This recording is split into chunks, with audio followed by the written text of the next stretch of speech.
En mi investigación se centra en el estudio de problemas físicos utilizando herramientas matemáticas. Más en concreto estoy interesada en problemas que vienen de la mecánica de fluidos y en concreto estudio problemas que persisten en el tiempo, los conocemos como estructuras ordenadas que aparecen en la naturaleza cuando observamos, por ejemplo, un fluido. ¿Vale? Un fluido podemos pensar, por ejemplo, en el agua, en el aire, en el aceite. Y en particular estoy interesada en fluidos que se conocen como incompresibles, que significa que no se pueden comprimir. Por ejemplo, el agua, si lo intenta meter en un envase, si el volumen de agua es mayor, el agua intenta escapar. ¿Vale? Esto no pasa, por ejemplo, con algunos gases, que sí se pueden comprimir. Y además también estoy interesada en fluidos que no tengan viscosidad, como el aceite, que es viscoso. Entonces, los fluidos en los que estoy interesada son tipo el agua. ¿Vale? Y una de las motivaciones para hacer mi tesis doctoral, como ya he dicho, es comprender fenómenos físicos, por ejemplo, lo que ocurre en Saturno. En Saturno, si observamos la superficie de Saturno, hay como un hexágono, se conoce como el hexágono de Saturno, que está rotando y rota durante siglos, lleva rotando durante siglos. Y esto ocurre porque en su interior este hexágono está repleto de vórtices. Entonces, lo que estoy interesada en concreto son en fluidos donde la vorticidad juega un papel importante. La vorticidad de un fluido es la tendencia que tiene el fluido para rotar, como por ejemplo ocurre en un torbellino. En un torbellino lo que ocurre es que dentro del centro del torbellino hay una gran fuerza de vorticidad que hace que el fluido gire. Entonces, esto es lo que ocurre también en el hexágono de Saturno y también ocurre, por ejemplo, en Júpiter. Si observamos su superficie, existen unas bandas que también son fluidos que están rotando. Más en particular, otro de mis trabajos de la tesis doctoral fue en demostrar matemáticamente una conjetura formulada por von Karman. ¿Vale? Von Karman observaba unos patrones que ocurren en la naturaleza. Por ejemplo, si observamos la corriente de agua que baja en un río y donde hay una roca en mitad del río, lo que ocurre es que cuando el agua atraviesa esa roca se forma como si fueran dos calles de vórtice interaccionando entre ellos. Entonces, von Karman observó esto que ocurre en la naturaleza e predijo que esta situación se podía formular matemáticamente con lo que se conocen las ecuaciones de Euler, que son unas ecuaciones que formuló Euler en 1755. Vale, esto es a pequeña escala, pero a gran escala este fenómeno, que hoy en día se conoce como la calle de vórtices de von Karman, también se puede observar, por ejemplo, cuando un océano, la corriente de agua de un océano atraviesa una isla. Cuando pasa esta isla se forma esta calle de vórtices. Por ejemplo, podemos observarlo en la isla de Madeira. Hay muchos vídeos que vienen de la NASA sobre esto.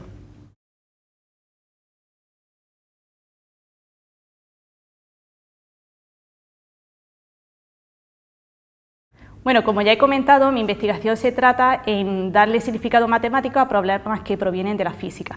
Y entender situaciones como, por ejemplo, la del hexágono de Saturno que he mencionado antes, puede ayudar a entender otro tipo de problemas en otras áreas, por ejemplo, en la biomedicina. En realidad, si observamos el movimiento de una célula inversa en un fluido, esto matemáticamente es similar a estudiar el comportamiento de la mezcla de dos fluidos, por ejemplo, con el agua y el aceite. El agua y el aceite tienen una interfaz que se mueve y matemáticamente esto es parecido a la interfaz de la célula moviéndose por un fluido. Entonces, aunque estos dos problemas parezcan totalmente independientes, matemáticamente son muy parecidos y utilizando herramientas de un área podemos resolver problemas de otro área. Bueno, pues todos los que estudiamos mecánica de fluidos en realidad estamos interesados en un problema mayor, que es el problema de la turbulencia. La turbulencia es un fenómeno físico que aún no se ha comprendido, ¿vale? Y se puede definir como el movimiento caótico de los fluidos, como por ejemplo pasa en un torbellino. Y es importante estudiar esta turbulencia porque influye, por ejemplo, en el vuelo de un avión, detrás de las alas del avión en un vuelo. Vale, entonces los matemáticos lo que hacemos es que cogemos ecuaciones teóricas e intentamos estudiar estas ecuaciones de forma abstracta. Entonces intentamos obtener propiedades de estas ecuaciones para luego poder usarlas en las aplicaciones. ¿Vale? También es importante estudiar cuándo estos modelos matemáticos sirven de verdad para situaciones reales. Entonces yo personalmente lo que hago es estudiar las ecuaciones de los fluidos incompresibles, estudio propiedades de estas ecuaciones que pueden servir para más adelante en las aplicaciones. ¿Vale? Es muy común que, por ejemplo, científicos más experimentales, por ejemplo, científicos que hacen métodos numéricos, utilicen nuestros resultados para simplificar la complejidad de sus simulaciones numéricas, por ejemplo. ¿Vale? Entonces, con las matemáticas lo que intentamos es simplificar problemas de la naturaleza. Por ejemplo, lo que hemos hablado antes del hexágono de Saturno, en realidad es un problema en 3 dimensiones, pero se puede observar matemáticamente cómo se puede reducir a un problema en una dimensión que es muchísimo más sencillo.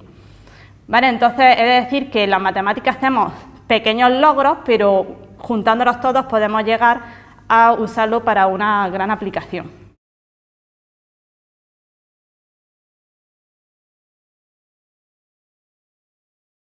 Bueno, pues en el instituto, en las matemáticas siempre se me han dado bien y porque en realidad yo veía las matemáticas como un juego. Al final tenemos ciertas herramientas y con esas herramientas tienes que resolver un problema matemático.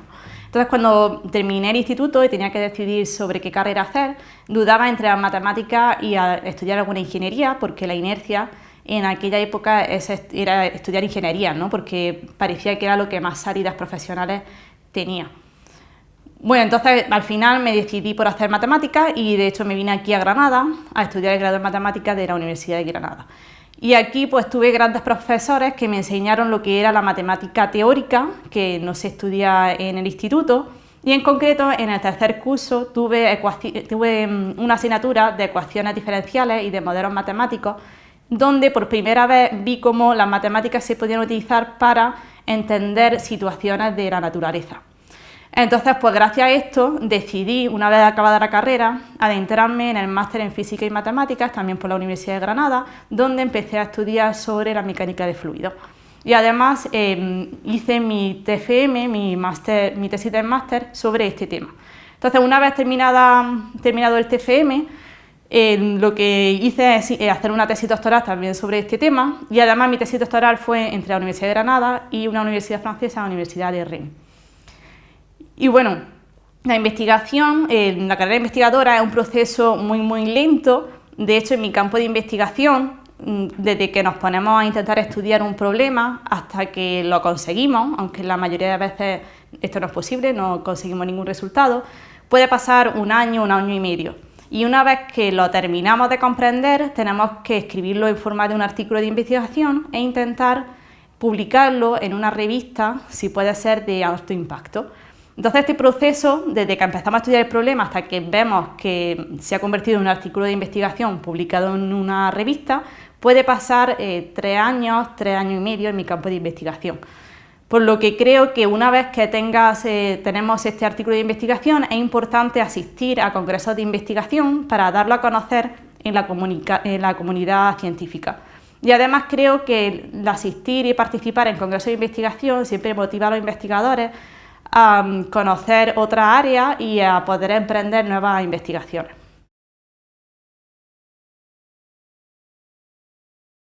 Bueno, creo que cuando hacemos investigación no es bueno pensar en el éxito. En realidad lo que pienso es que la investigación es un proceso lento y creo que lo que hay que tener es constancia en la investigación. De hecho, es muy común en mi campo de investigación y también en otros campos que uno realiza un artículo científico, que en matemáticas puede ser simplemente por interés puramente matemático, sin ninguna aplicación, pero que cuando pasan los años, pueden pasar 50, 80 años, se hace conocido porque se puede utilizar para resolver algún problema, alguna aplicación, algún problema físico. ¿Vale? Y de esto se ha visto, por ejemplo, en lo que he comentado antes de la conjetura de Von-Karman. Esto es un artículo de los años 80 que pasó desapercibido y ahora en mi tesis doctoral es cuando lo he recuperado y he probado la conjetura que él sugirió.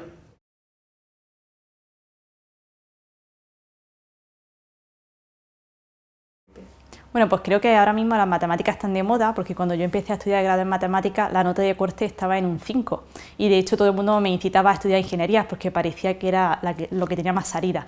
Sin embargo, por ejemplo, este año en el grado en matemáticas de la Universidad de Granada la nota de corte está en un 12,5 creo y el doble grado de matemática y física está en un 13,7.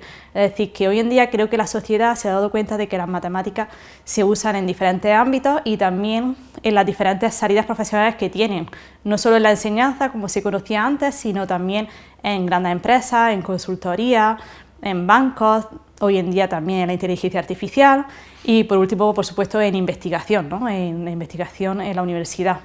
Bueno, creo que todavía hay un largo camino que recorrer para estar a altura con Europa, porque creo que hoy en día en España todavía no se reconoce la voz de la investigación, no solo en matemáticas, pero también en otros ámbitos. Y de hecho las condiciones laborales en Europa o en Estados Unidos no son comparables con las que tenemos en España. Aún así, muchos investigadores españoles, a pesar de estas condiciones, volvemos a nuestro país y queremos trabajar en nuestro país. Hoy en día creo que por una razón generacional hay muchas más oportunidades, pero creo que esto solo va a ser unos años y lo que de verdad necesitamos son convocatorias nacionales que sean constantes en el tiempo y que de una forma u otra los investigadores puedan planear que estas convocatorias se van a abrir. Sobre todo para aquellos investigadores que están trabajando actualmente fuera de España y quieren volver con buenas condiciones a su país. Pues cuando me enteré del premio me llevé una gran alegría, es una gran motivación para seguir investigando, ya que como he estado comentando, esto es un camino muy lento, entonces esto nos motiva. Además nosotros mismos somos muy críticos con nuestro trabajo y pensamos que lo que hacemos no tiene importancia o que no tiene ningún significado, pero estos premios nos ayudan a seguir y también nos ayuda a dar a conocer nuestra investigación también a otros ámbitos de las matemáticas. También espero que sirva de motivación a los más jóvenes que están decidiendo qué estudiar y que les gustan las matemáticas y también a los que actualmente están cursando el grado en matemáticas para que vean que en la universidad también hay gente joven trabajando e investigando. Y bueno, por último agradecer a la RENME y a la Fundación BBVA por este reconocimiento y también a todos mis compañeros y a mis directores de tesis.